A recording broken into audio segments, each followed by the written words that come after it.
going on, guys?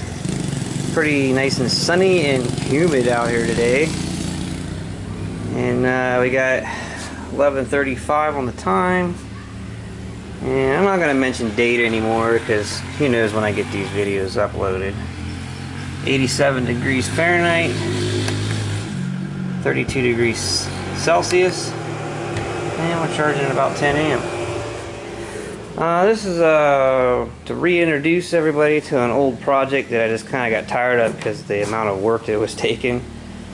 And so I get it back out, finish it up.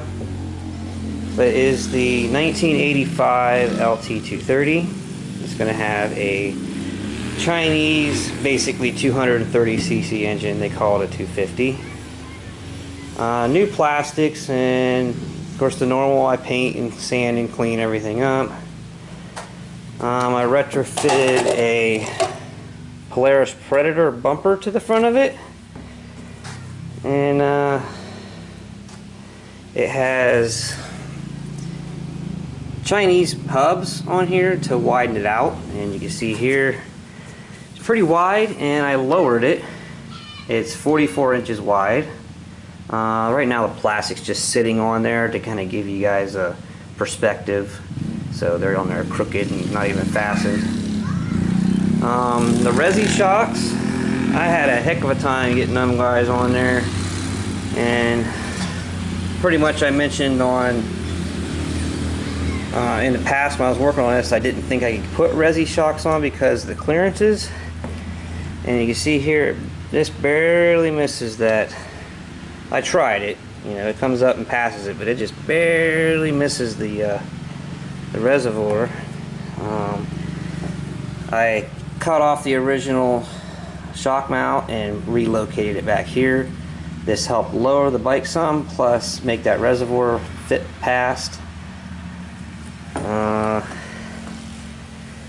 The shocks look really short on here. They are exactly the same length as what was on it, except, you know, bringing it in some, lowered it. So another thing, the tires on this bike would have had 21s on the front. These are 19s. Kind of going with like a flat track kind of a look with this thing. And same way at the back. I think 20s was originally rear. These are 18s. And I'm going to try to get some Nerf bars for this thing. They're kind of hard to get. Dennis Kirk releases like 20 of them a year or something. So they're kind of hard to find.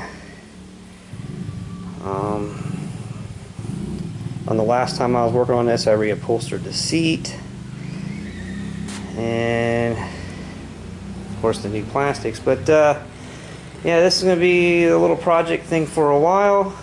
I'm going to work on it this time until it's finished. The engine I need to rebuild, and I can't do anything with the rear right now because I need to order the bearings that goes up, you know, up in here.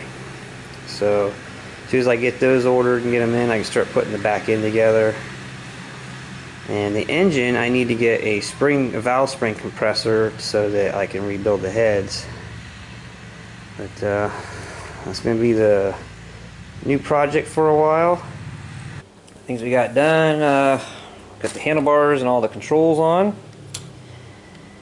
and got tie rods on. And these tie rods and tie rod ends, I had them on there on the last video, but nothing was tightened up.